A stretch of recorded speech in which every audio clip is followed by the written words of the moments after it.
derecha, a la izquierda, a los activistas académicos.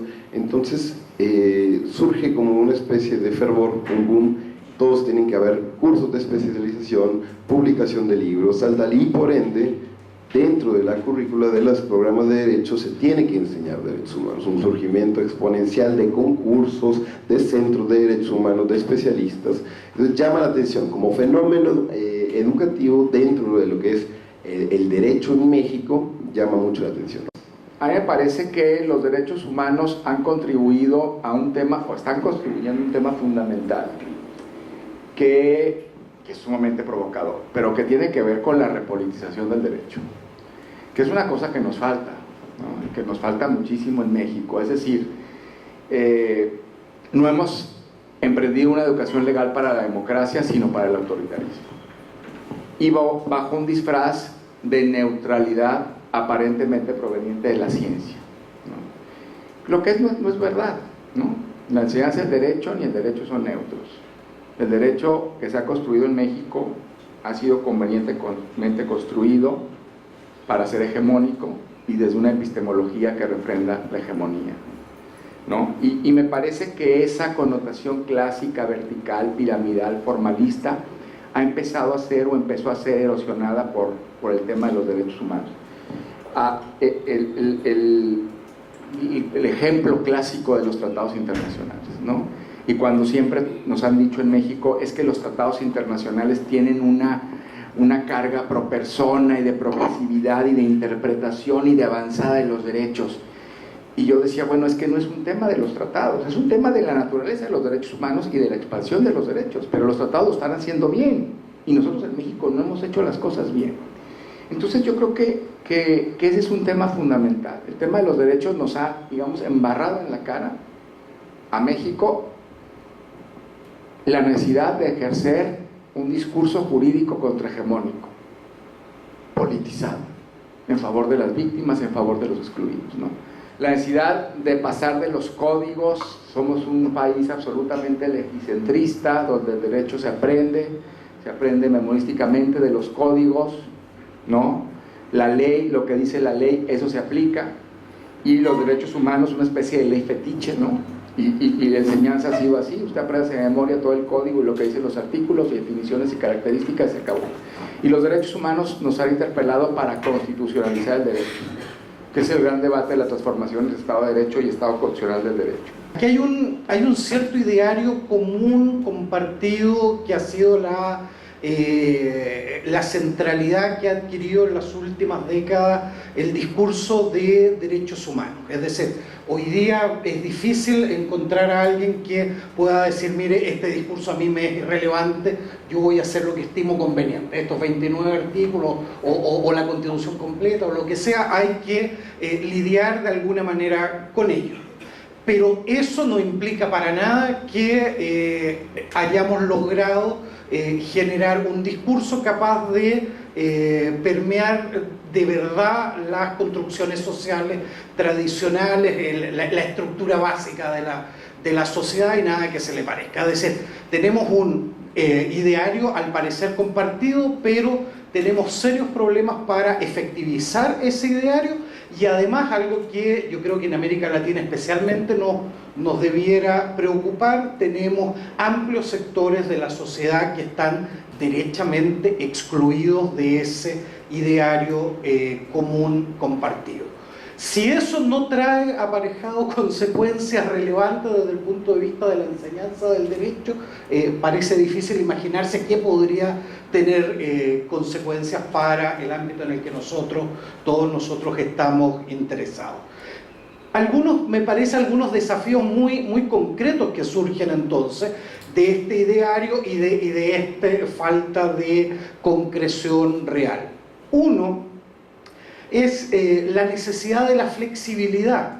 Es decir, nosotros tenemos desafíos que nos plantea la realidad en nuestros países, en la región, que deben necesariamente determinar la forma en la cual miramos la enseñanza del derecho, porque si no empezamos a realizar una enseñanza del derecho como si estuviéramos en otro lugar, como si estuviéramos enseñando el derecho en Europa, o, y yo diría que peor aún, como si lo estuviéramos enseñando en Norteamérica.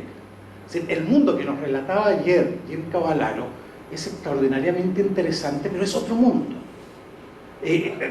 ¿Cómo entonces hacemos para hacernos cargo de nuestra realidad?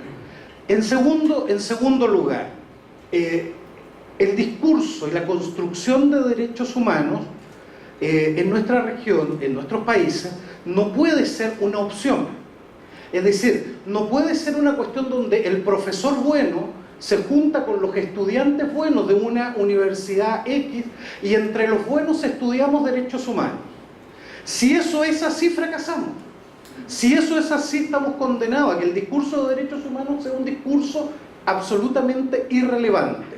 Y en nuestra región, el discurso de derechos humanos no puede ser un discurso irrelevante. Por lo tanto, esta no es una opción. Nuevamente, para dialogar también con lo que ayer se señalaba, esto no es convencer a algunos alumnos interesados en cómo mejoramos la humanidad en su conjunto. Es cómo hacemos para que todos los que estudian Derecho en esta facultad o en cualquiera de las 1.500 o 1.700 de México, en cualquiera de las cientos en América Latina, necesariamente estudie, y estudie bien, al menos un piso mínimo de conocimiento en materia de derechos humanos. Y eso debiera impactar, lo vamos a ver después, en la didáctica. Y lo último, para cerrar, tenemos, y este es un desafío para nosotros, tenemos que darle densidad al discurso de derechos humanos. Si el discurso de derechos humanos es un conjunto de buenas intenciones, pero sin densidad jurídica, sin respuestas a los problemas jurídicos difíciles, nuevamente estamos condenando a la enseñanza de derechos humanos a la irrelevancia, que como decíamos puede ser para nuestra realidad el peor de los escenarios. Por ahora. ¿Activistas más teóricos o teóricos más activistas para enseñar derechos humanos? Yo pienso que es una combinación, pero además yo creo que es una cuestión que tienen que empapar. O sea, antes de enseñar los derechos hay que tener una perspectiva de derechos humanos, ¿no? Y en México, digamos que hemos tratado de migrar de las famosas garantías individuales, como este imaginario técnico, excesivamente alejado, formalista, al curso de derechos humanos. Pero yo creo que nos hemos olvidado de una parte fundamental, que es que todas las materias tienen que estar desde esa perspectiva. Cualquier materia. Es un discurso que tiene que cruzar el imaginario del derecho, ¿no? Es una mirada, es un ángulo, es una apreciación. Y todas las materias tienen que tener un enfoque de derechos humanos. Y todas las materias tienen que tener un enfoque de perspectiva de género, ¿no? Por ejemplo, en esta misma ruta, el tema del género no me parece ni trivial, ni menor, ni circunstancial, ni de moda. Me parece un tema de quiebre del poder y de democracia. Y el derecho, vuelvo al tema que yo decía, sigue siendo occidental, es patriarcal, es androcéntrico, es heteronormativo. Entonces yo creo que el reto principal de la enseñanza de los derechos humanos, además de focalizar los temas, los contenidos, es generar un activismo. Pues sí, es generar un activismo, porque es generar una mirada, es generar una perspectiva, es hacer horizontal el discurso, ¿no? Yo recuerdo esa magnífica lectura de Duncan Kennedy del 86, de la educación legal, como una cuestión para la jerarquía, ¿no? Te dicen los chicos de primero en las facultades de Derecho norteamericanas, llegan a su clase, lo primero que ven es un varón, blanco, heterosexual, seguramente casado, con una visión de la vida que quiere ser homogéneo, homogeneizado. Y yo creo que ese perfil es lo que me parece que el reto de la enseñanza jurídica en derechos es lo que tendría que ir moviendo, ¿no? Una perspectiva, un ángulo, una mirada emancipatoria, vuelvo al tema, en todo lo que hace. Entonces, activistas, militantes, pues sí, pues yo creo que sí, ¿no? Yo tengo ahí tal vez alguna pequeña diferencia. A ver, ¿cómo plantearlo para que se entienda bien?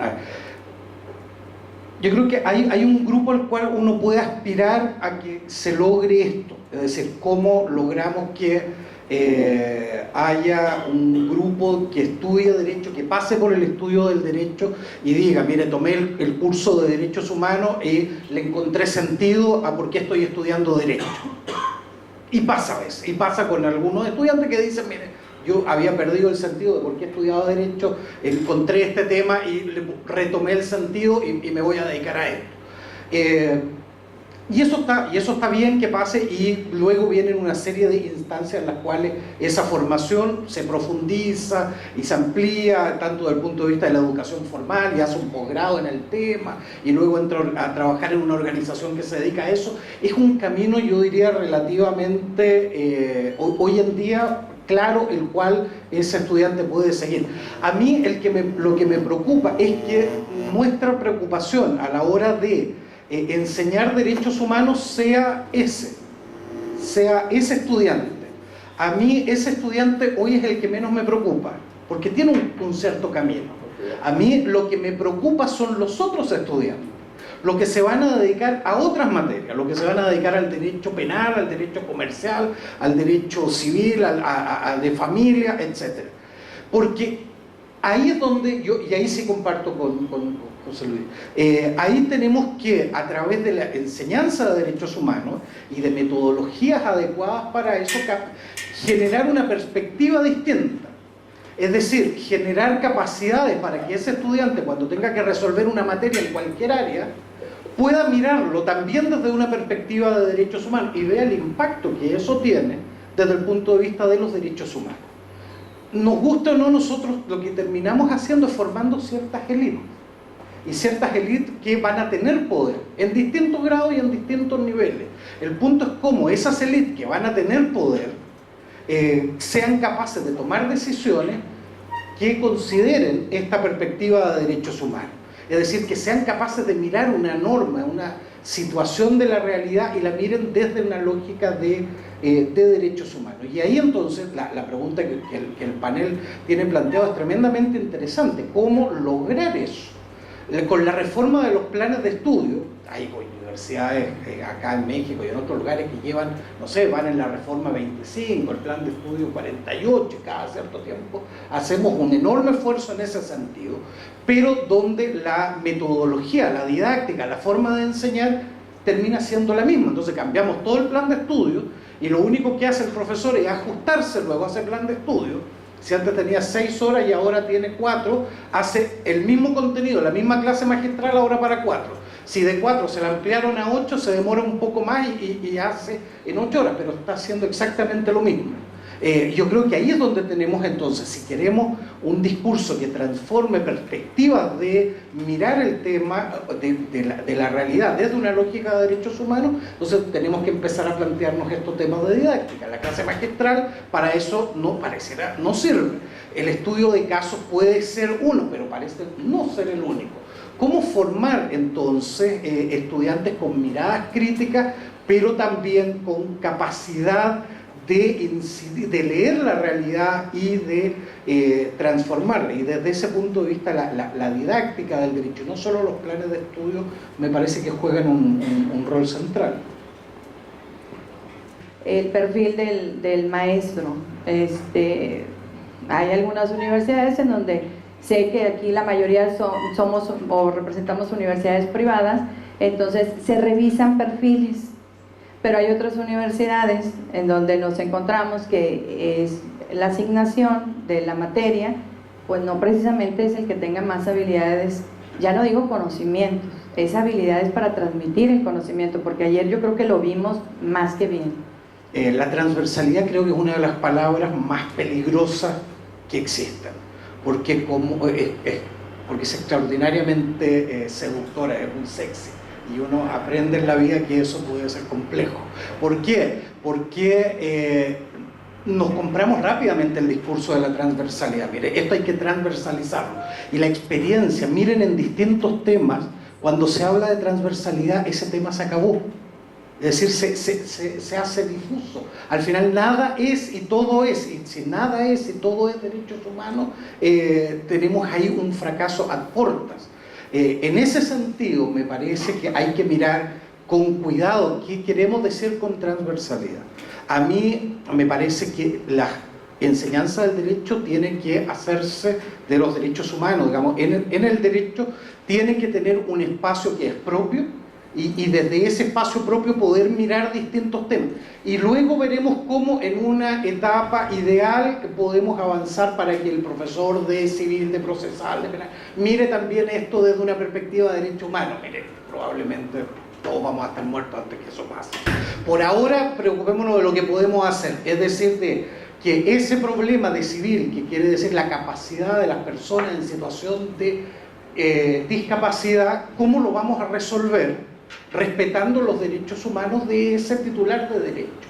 Y para eso hay cierto instrumental, cierta forma de mirar las obligaciones del Estado y otro que es la dogmática tradicional, que ese abogado tiene que tener al menos alguna noción, porque si no le pedimos que después, como diputado, como jefe de un servicio público, etcétera, haga algo para lo cual nunca, no solo no se lo enseñaron, nunca le dieron las herramientas para que haga ese ejercicio. Entonces, me parece que ahí yo apelaría a un poco, tal vez más de realismo, bajar las expectativas de lo que podemos hacer desde la enseñanza general del derecho y no desde la especialización.